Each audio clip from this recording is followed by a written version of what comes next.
Yeah, Yeah, about I 5 or think 10 that minutes. ought to do it. Yeah. Very simple little issues. Gosh. And so the thing about Black, I think, hinges on this sense of powerless defense, right? That he titles right at the beginning. The illusory, concealing, and disempowering and racist idea that Black people can't be racist because Black people don't have power. And I understand completely why he is struggling with that, because to say that people don't have power, especially to say people in whatever group you classify yourself in, to say they don't have power is saying you don't have power. And the question is, do we acknowledge the power that's there and also the harm that can be done? And he was very clear about the harm that some Black Americans, such as Ben Carson, have given to America and to Black And people. Clarence Thomas. And Clarence Thomas. That's exactly Yes. right. And so obviously Black people do harm. Now, I struggle with his idea of saying Black people are racist, because I think the institution is racist, not the individual. I also struggle with saying that white people are racist, but I understand why he's doing it, because what he's saying is that there is racism present, and are we choosing racism, or are we choosing not racism, anti-racism, as he puts it? And in that, I can see. I look at Clarence Thomas and some of the things that he did and is doing, and he is participating in racism. Absolutely. As well as a few other isms. Yeah. Right? Right. Leticia. I've spoken on that for myself, right? Part of it is because I get that within the Latino community, because I don't speak Spanish and I've lost my Mexican American accent, which if you talk to people from Mexico, they think it's silly. But that can somewhat blend. I was shocked at Pastor Mary's response to me when she said, "I didn't realize you were Hispanic, I'm sorry." And that has to do with my speech patterns and the way I present stuff, because I struggled for so long, like my mother, trying to be white and still holding on to what I valued in the culture, but I didn't fit in either place. So we end up compromising our cultures, be it Black, Hispanic, Tonkin, whatever. We compromise our cultures in order to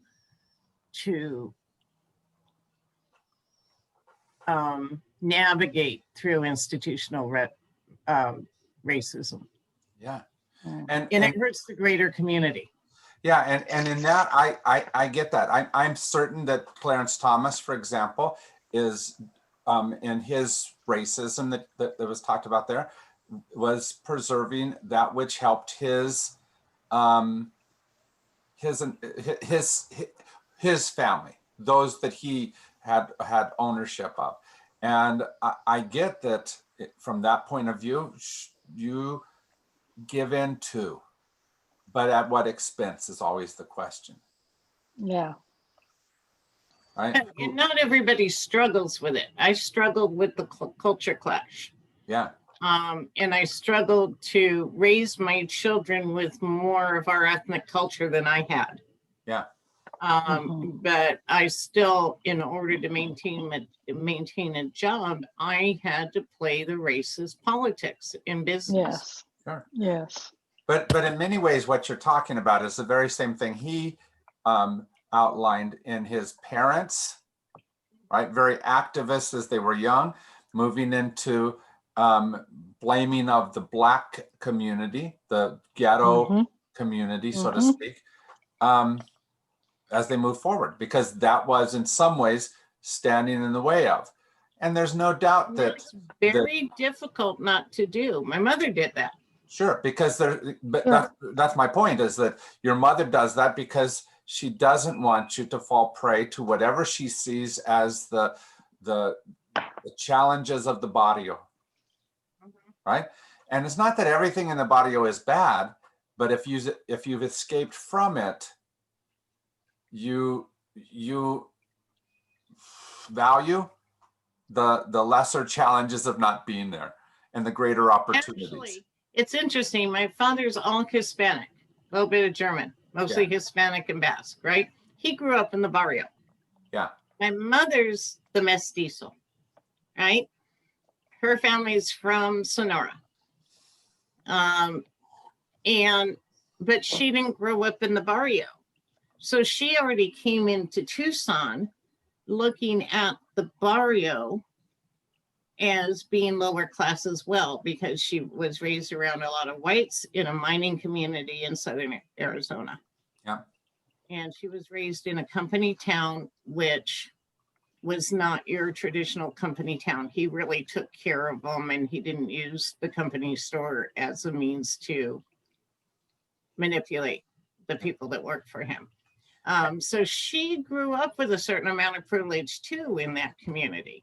Yeah. Because he didn't see color. He didn't. So she struggled when she got to the big city and had to deal with it. Where my father just kept his mouth shut. Yeah. And kind of took a Native American stance of, like Christ said to Pontius Pilate. So you say I am. Yeah. And he'd move on. Yeah. Yeah. And the question is, not trying to demonize any particular person who is in this dynamic, but how do we make it so that those people who have advantage, those people of color who have advantage, don't stand in the way of the advancement of colored people? If that makes sense. And how do we help in that process?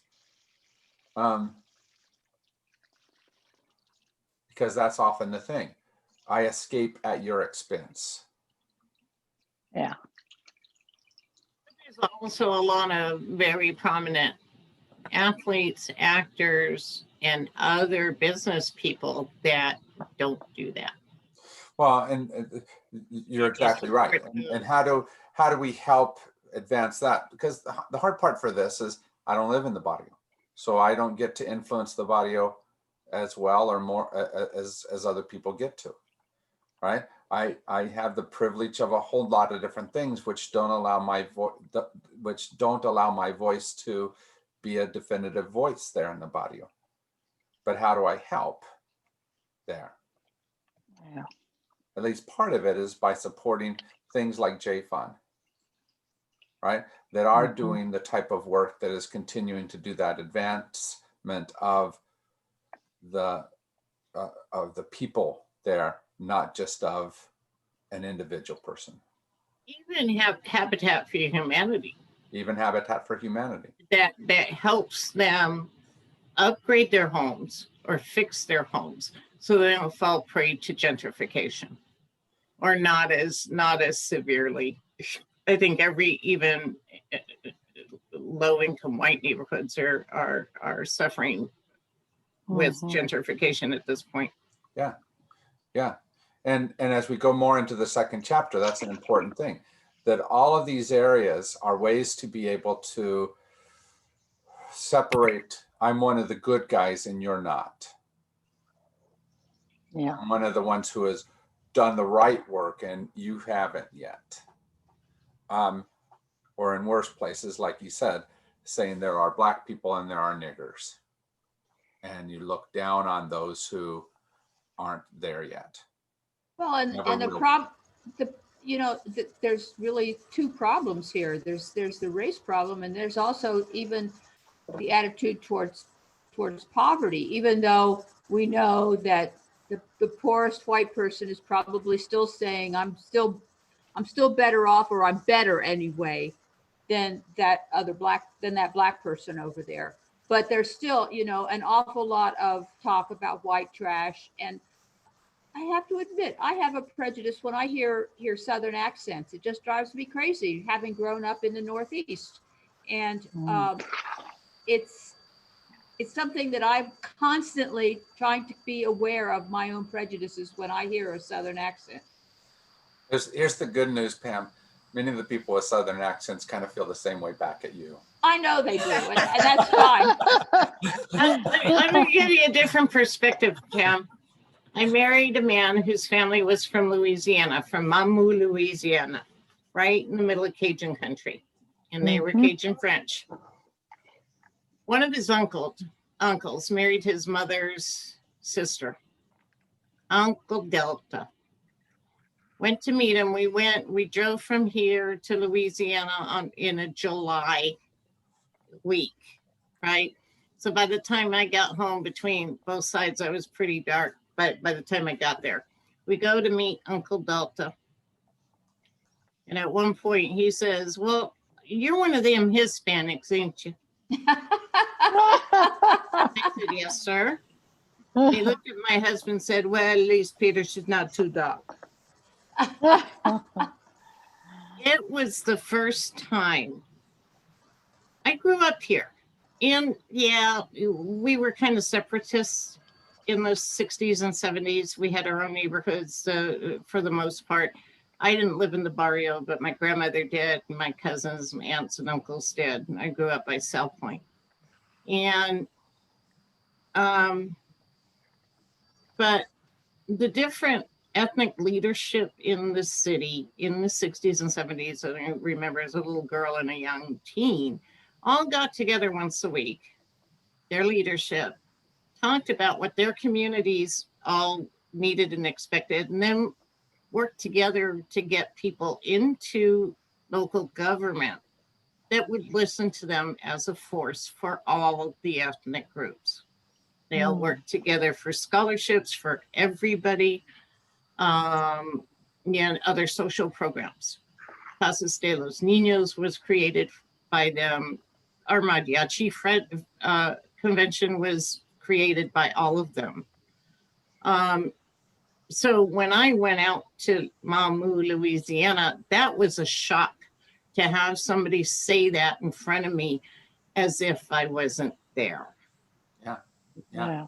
Well, I moved from Ohio to New Jersey, South Jersey, when I was 9 years old. And the first year I was there was really strange because I had this very broad Ohio Midwestern accent. And we had lots of arguments about how words were properly pronounced. and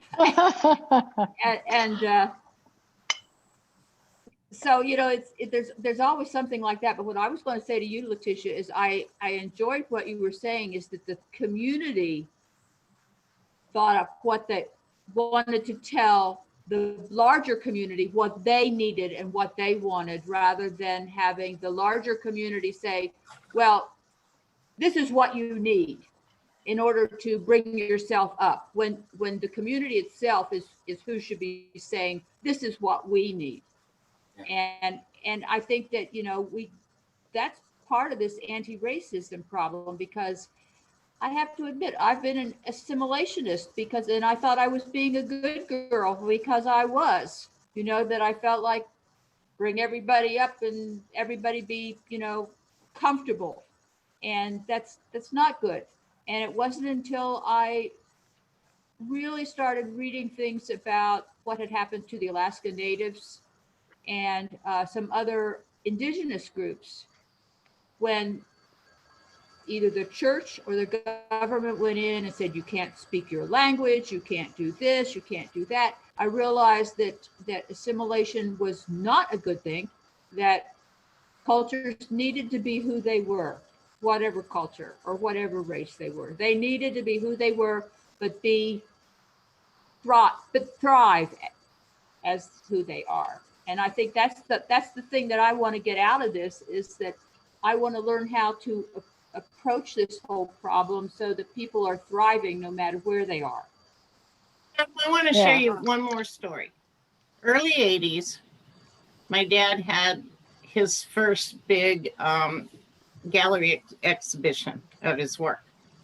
And he had a couple older patrons that were from, had migrated here from different parts of the country.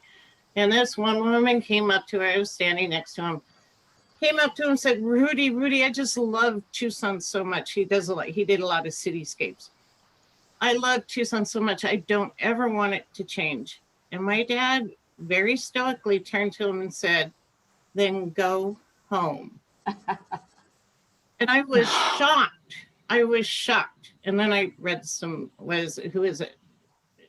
Aurelius or Seneca, I think, talked about it, about once you enter an area, situation, a community, you change it.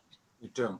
And it's in line with what Jim has always said, that when I'm dealing with institutional racism, oh, you're wonderful. I just love Mexican food. I love Mexican art, but you need to be a little more quiet. You need to be a little bit more sedate. You can't be as passionate as you are, right, because that's not white enough, is basically what they're telling me. Yeah, right. So let's talk about some of the ways that we can help, because what we do can make a difference. So he was very clear in the areas of racist Blacks, if I can say that it is policy, not people, that needs to be changed. Yes. In the areas of class, it's policy, not people, that need to be changed. Now, let me tell you what we often do as white or as people of power of whatever sort. We often say, this works for me, so It'll work for you. it'll work for you. And that works against what Leticia was saying. What we need to be able to do is say, this neighborhood, here's money for you, go and spend it well.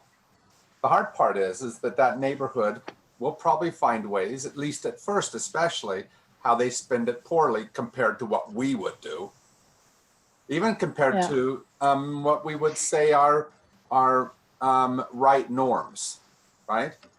But are we trusting enough of the neighborhood?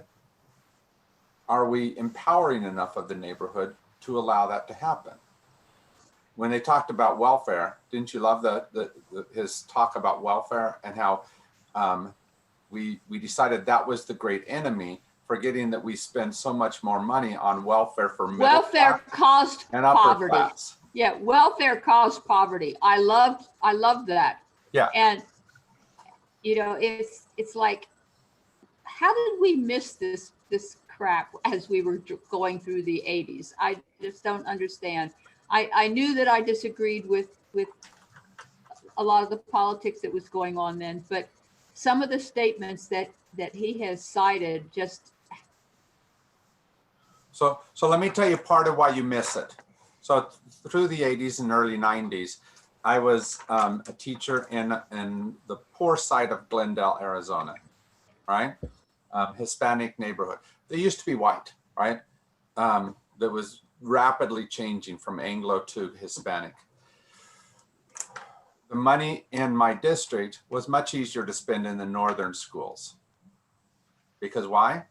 Newer schools, richer schools, whiter schools, right? Going on across the state, it was much easier to spend a lot of money in Scottsdale than what it was in Glendale. Yeah. Why? For all those same reasons I just mentioned, right? But on an even larger scale. And why is it that it continues to be that way? Because white people in northern Glendale have a lot of voice, and so they advocate for their things, for stuff for their schools, oftentimes at the expense of, right? My parents were often too busy to advocate for their children's school,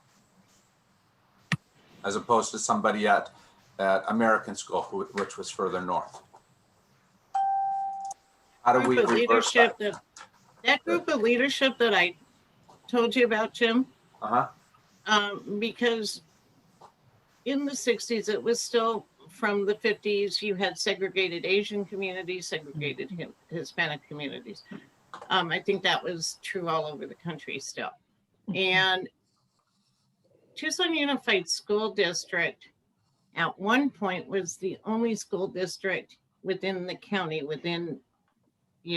Marana had Marana had theirs in the late 60s.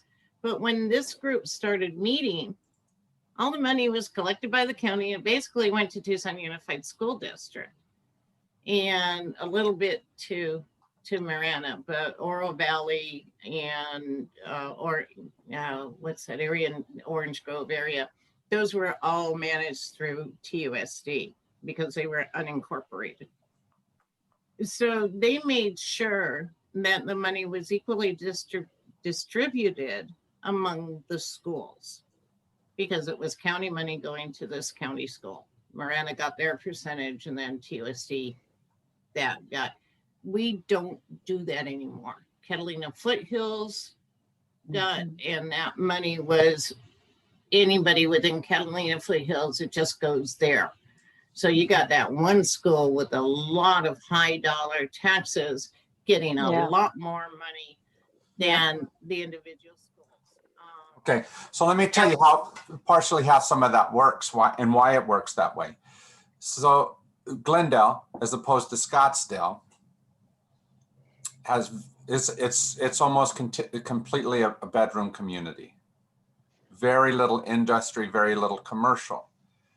And when you tax industry and commercial taxes, takes off makes it easy for people to be able to approve overrides and bond issues, right? Because they take up so much of the tax burden for that. So Scottsdale, who has a lot more commerce, has a lot more industry, is able to tax much easier because it hits an individual pocketbook much less. Whereas in Glendale, you have to choose your own pocketbook a lot. That's true of, for example, Amphitheater District here in Tucson. It's true of Sunnyside District in here in Tucson. Those districts are able to, it's harder for them to pass overrides and bonds, which adds to. So what all is in place that makes it simple for the rich to continue to get better services? And how is it that we decide that in reality, if we're funding our schools fairly, some schools should get more than other schools because of a number of different things? But that feels unfair to us, unjust. We are used to judging whether something is just or not on a monetary thing about, well, if I'm paying for the schools in my school district, that's all I need to do, rather than thinking, outside of that it should be on needs rather than, the money that's coming in. And that's been a struggle for all kinds of tax problems within our country, is that in some ways it's people who don't want to pay taxes at all, and in others it's just using gerrymandering or whatever to try to keep so that the money stays in their jurisdiction. But Their control, let's say it that way. Yeah, that there should be, I guess my feeling is that there are some things that should not be judged, should not be distributed simply for how they should be distributed for the greatest needs rather than where the money is actually coming from. It should all be a pool that gets distributed by needs. And you're right that as some of these wealthier communities protect themselves, they keep it so that the money stays with their schools and doesn't go anywhere else. Yeah, what you're talking about is the difference between equality and equity. Yes. Yeah, Yes. that's right. Right? Even worse in some other areas. I had this discussion with somebody that moved out of Atlanta proper, right? And he said, I worked hard to make more money to buy a better house, so my money has to be spent on my kid. Mhm. That's a racist. Yeah, And- absolutely. Yeah, It's a racist and it's a greedy person that goes against the way Christ taught. that's right. Well, and Yes, for me, it's comes down to this. Is your goal as a person in a society just the perpetuation of your children Yeah. or of the society, that's right. right? What It's is, go ahead. It's interesting that I'm reminded of when I learned the definition of communism. And we always said it was communism with a small c. And it was from each according to their ability to each according to their need. Yeah, And I've always believed in that, but realized that the communist countries, Never behave that way. yeah, but that was what I learned in junior high or high school, is the definition of communism. And I always liked that. Right. From each according to their ability to each according to their need. You know, the bad part, okay, and communism is a really good example. We so vilify that word and Yes. anything associated with it that we can't draw from it the strengths that are there. Yeah. And we have to be Although I careful, think- like as he talks about capitalism in the second chapter of this week, we want to be careful not to vilify capitalism to such a degree that we do the same thing, right? What is it that is good to draw out of, and what is it that is negative about that system? Yeah. And how do we take the different elements and become the very best of all those elements? It was interesting How back to do the we con. not, in Go all ahead, those Kate. cases, how do we not pervert the words? Yes. Or the I'm actions. sorry, Kate.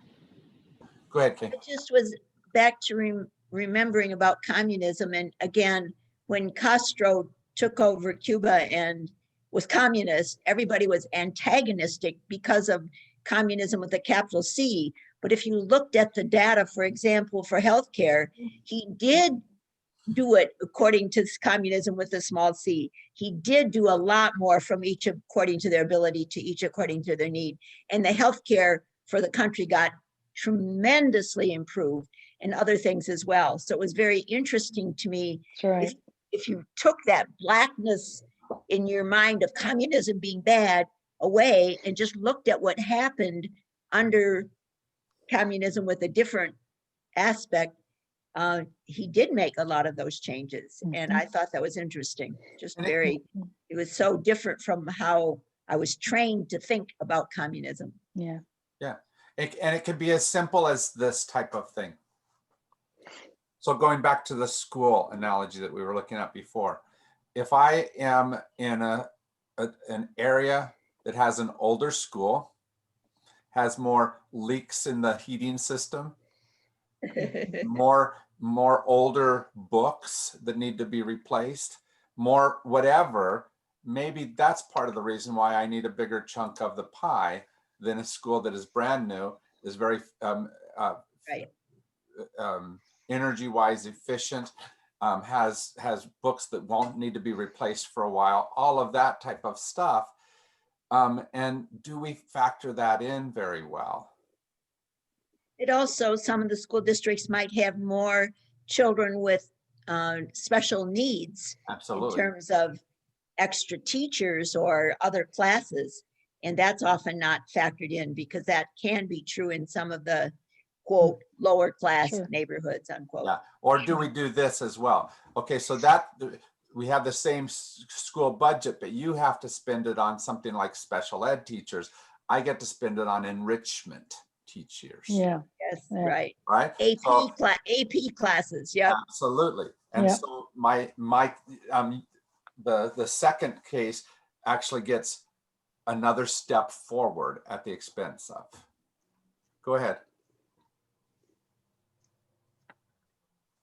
Oops, you're talking, but we don't hear you at all. You're not even muted, but we don't hear you. Uh-oh. Which by the way is how I've seen a lot of legislators. Can you hear me now? Yes. Okay, that's kind of what I'm talking about. We also need to, as a community, to go in and challenge the school boards. How many bonds in the last 40 years in Tucson, Arizona have been voted on and agreed upon for capital funding for our TUSD schools? Last count I saw was like 6 or 8 of them in the last Wow. 40 years. Wow. And there were, I was gone for about 20 years. So there were 2 that I remember in the last 10 years before I left. And each of those times they said, well, we moved the money from the capital fund and put it into administration, and they never put it back in the budget. So by the time I left, 4 or 5 elementary schools that were still full got closed and sold because they couldn't afford to upkeep it. Yeah. That's really important to help these schools have the money that they need. Yep. And trying to hold them accountable. We see different people from different sides go in small groups, but we really need to figure out how to coordinate a voice. That's right. And that's where we might have a very real way to be able to address some of the concerns brought up in these chapters. Can we be present in such a way in our school district any of our school districts that tries not to perpetuate some of those things which maybe unwittingly, but maybe all too wittingly perpetuate and the divisions? Can we work towards that which will help areas that are ghettoizing more and more?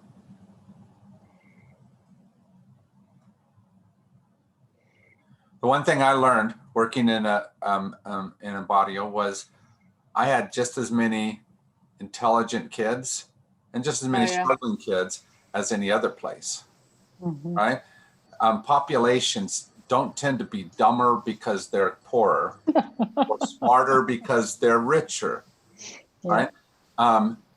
They tend to, but richer does tend to have higher degree of success. Why? Because of the resources that are there, the opportunities that are there. And if we can somehow bring those same types of things to a poorer neighborhood, that poorer neighborhood can shine more and more. But are we? I learned that same thing working in the correctional system. I don't know how many of you know that I was medical director of the prison and jail system in Hawaii for 8 years and then did it for New Mexico for a while. But in seeing patients in jail or prison, it's the same thing. There are plenty of really smart ones and they may be working on their GED, but you start realizing when you see them, and sometimes just their choice of vocabulary and how they're able to talk about something, these guys are smart. They just didn't have that educational opportunity, or they got lured into gangs or whatever. But I love learning that firsthand, just like you were saying, Jim. Yeah. And how do we help make that happen? Maybe it's because we get very involved in things like Reading Seed, for example, which is trying to bring adults into the lives of children where they're actually sitting with kids and helping them to learn. Maybe that's what we do. Peggy, what you talked about on Sunday, thank you very much for your talk, by the way. What you talked about, much of that work is an attempt to try to overcome some of these challenges that are out there, right? Where if kids don't have enough to eat, they can't learn. That's right. That's right. And the incidence of hunger in poorer neighborhoods is high. Yeah, they use free and reduced lunch measurement. What % of the population is eligible for free and reduced lunch to decide who used to get the snack packs? Yeah. And in many of those schools, it's above 90%. That's right. That's right. above 90%. Yeah, I just assumed that everyone at William C. Jack, which is the elementary school where I taught, I just assumed that all of them were on free and reduced, and every once in a while I was Yeah. surprised when someone wasn't. Mm-hmm. It was just, Go back to the topic a few minutes ago about not trying not people in Black people or Hispanics or different ethnics or different economic social economic situations aren't less smart because they have less money or vice versa. Working as an empowerment activist within the community, I have to say that's the implied understanding in how they're treated. Yes. And that's really hard for me to overcome. Mm-hmm. I think there's two things here. I think there's one group of racists who say they don't have whatever group does not have the capability to pull themselves out of there. And, that they just say that there's no use trying to help them at all because they don't have the intelligence, they don't have this, they don't have that. They're never going to be able to pull themselves up to the rest of the population. And the other group is that I don't want to spend my money on these people because I need this money for myself. So that you've got two situations that are serving the same horrendous purpose, really, is keeping people in a state where they can't have enough food. They can't get the jobs that the training for the jobs that they need because they've got people who say they can't and other people who say, I don't want my money going They there. won't. Mhm. Yes. how much of that do you think is looking at one of the big issues that he addressed in the second chapter about capitalism tied to classism? How much of it is that if I empower you, ultimately it's going to take away from me? I think that's a great deal, especially with the middle class white people who feel like they're just above that line and they want to make sure they stay above that line. It's tough, isn't it? Yes. What happened to the land of opportunity Yeah. that Yeah. full Yeah. for all of us? How do we get back to providing that for us as a society? Right now, that's not what it seems like we're preaching to each other. No.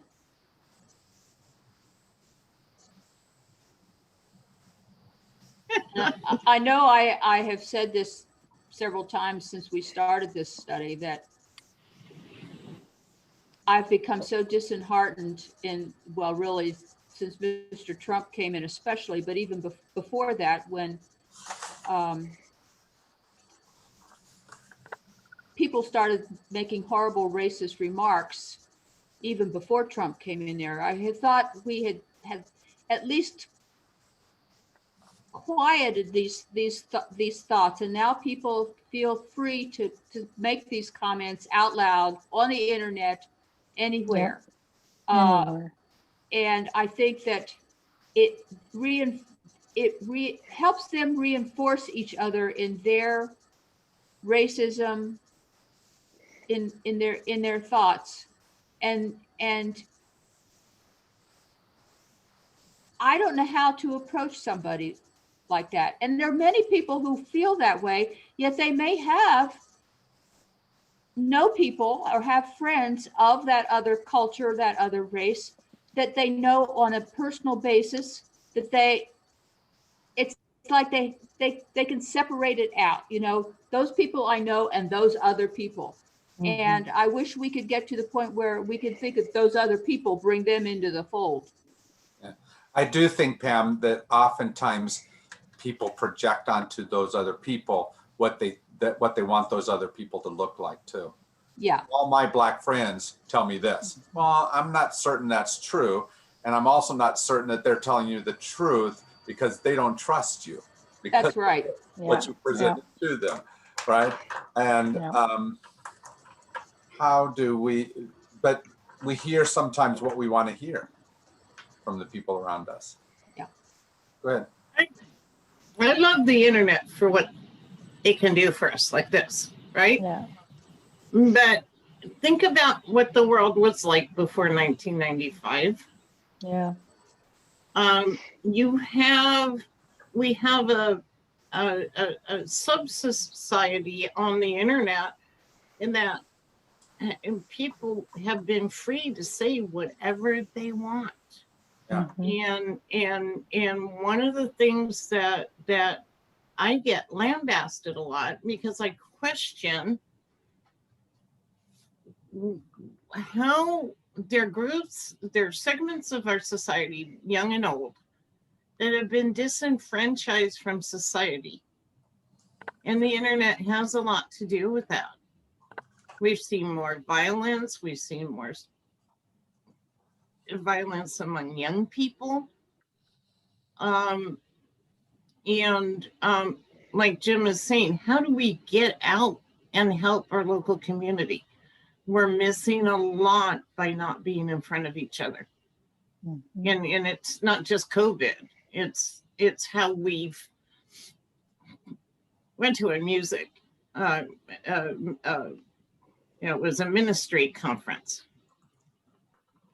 It was a Black Jesuit priest there, and he was raised Southern Baptist. But he talked about, and this was in the 90s, and he was talking about how we've been isolating ourselves for a while. As the houses develop, we no longer have carports, we have garages. People drive into their garage at night, close the door, don't come out the front door. mhm. They get up in the morning, drive out. So we've created this society that's encapsulated in just their family. And things like COVID are going to make it even harder.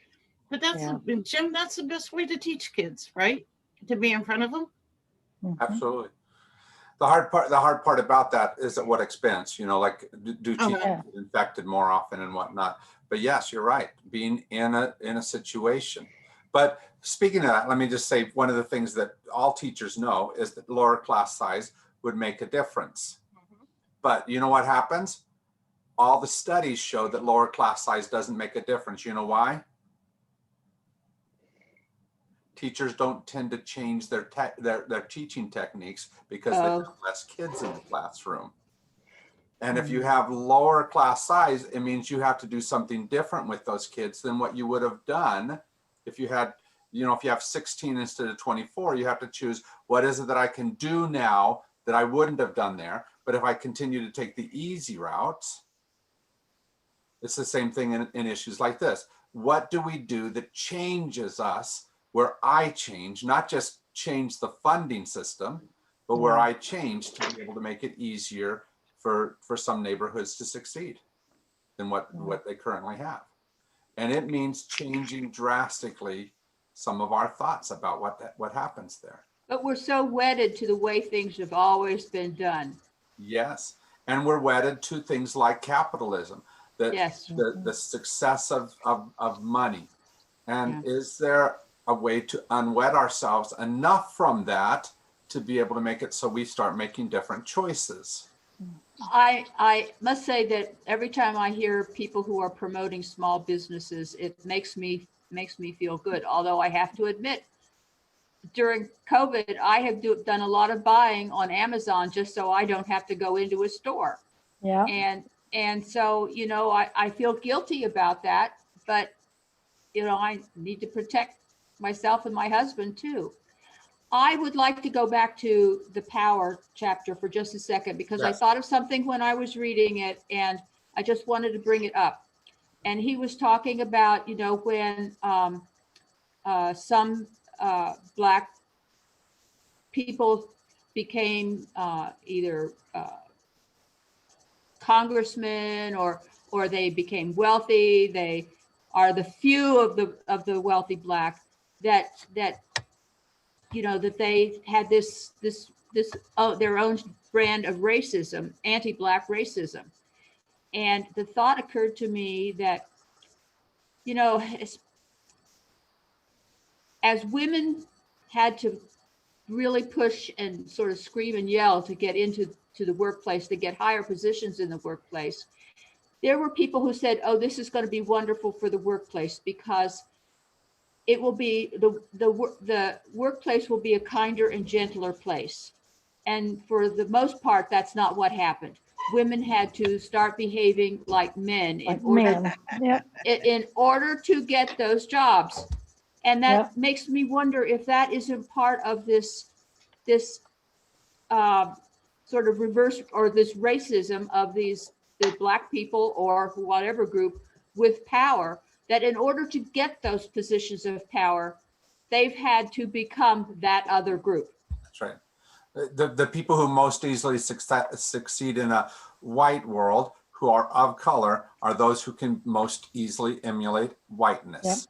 Yep, that's right. And can we figure out ways to honor other ways to succeed?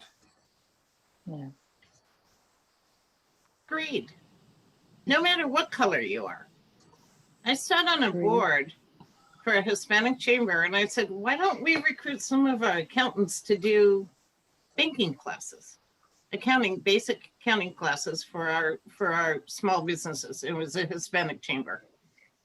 The president said, why would we do that for free? Why would anybody do that for free? Nobody helped me.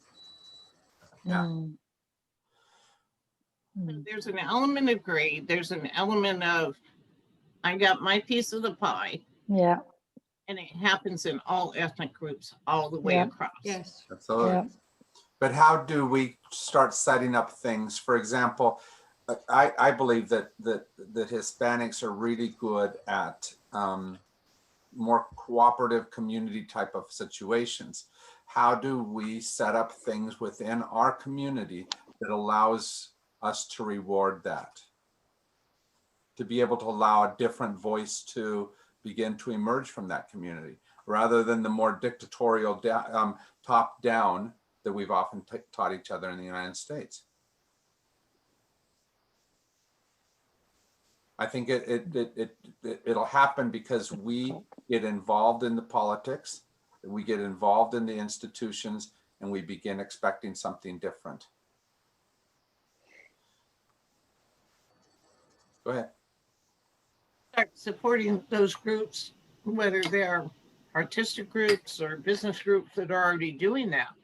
I introduced you to Joey and Joey Rogers and Celeste Lupo. Yeah. Joey was one of the first Black ballet dancers in the country. And he had a good 25, almost 30 years dancing. When he retired, he came home, and Celeste's mother was Mrs. Lupo, that started the Agency for the Aging in Southern Arizona. So he decided he wanted to teach dance, and he decided he was going to go to South Tucson, where there's a large minority, both Black and Hispanic community, and he was going to teach disabled children as well. Yeah. He gets lambasted by the National Ballet Association for teaching those kids, the disabled kids. We need to find those people that are turning around saying, I don't care what you say, these kids are growing because of that. One of my favorite movies from the last few years is called Landfill Harmonic. I showed some of it a couple of years ago in Celebration. Oh, I've seen it. Yes. It's an amazing thing. It's about a small community outside. Oh yeah, I've seen that. Hawaii. And that literally they live on the landfill. Their job is to sort through all that, try to get what they can to be able to sell it and make some kind of money for their families. And a man chooses to stay in that community after he lost his job chooses to stay in that community to help them develop an orchestra out of trash can instruments. Yep. Right? I think that's the type of thing that has to happen, not necessarily in the very same way, but somehow what is this community able to do, and how are we empowering this, and how do we bring great minds into these communities? How do we empower the great minds that are already there? If I'm in a ghetto, sometimes the easiest thing to do is to succeed and leave, Yes. or to exploit other people through selling of drugs or gang activities or whatever. How do we empower the other voices that can take those neighborhoods and turn them into the powerhouse that they might be, just like more empowered white neighborhoods? Go ahead. Salt Lake City, Utah. Not a real welcoming community in terms of this kind of thing. There's you can look them up on Facebook, but a local artist, Hispanic artist in the barrio area by the which is by the fairgrounds in Salt Lake, started a cafe called Mestizo Cafe. Well, the cafe was started to support an art studio, and the art studio was bringing in kids that were doing graffiti and teaching them art. One of the things about graffiti artists, they have such an eye, and they have done it so much that they don't have to draw up a map of what they want. They take those spray cans and just go, and in a few hours, they have beautiful mosaics, beautiful murals done. And so she taught them what I'm going to college for, right? And also the business aspect, and introduced them to galleries, into to galleries in LA and outside of that area. And she's mentored over 100 successful artists. These kids are out of the barrios and supporting themselves with their artwork, because she took them off the street. That's right. I think it comes down to something very, very simple. One of the biggest things, if you work in Hispanic ministry at all, one of the biggest things you hear on a regular basis is somebody saying, why don't they just speak English? You hear that all the time, right? Yeah. There's a disqualification for that. And you know the biggest reason why people don't speak English? No English language classes. They're also not spoken to. They're spoken at. But so that's why would they want to talk to you? Yeah, but that's what I'm saying is, if we Yeah, step into those roles and allow them to have a space to be able to learn English, or to be able to learn whatever it is we see as the deficit. Okay, if the problem is people don't have a regular sense of rules, they're criminals. The project that Step into that space and help them to have a stability. Go ahead, Kay. Sorry. the project that I'm involved with, that Tim Doherty and set up in Albany, New York, is doing exactly what you've just been describing. We did this one neighborhood that had gone downhill from stable, lower middle class, working class neighborhood to the highest crime rate in Albany.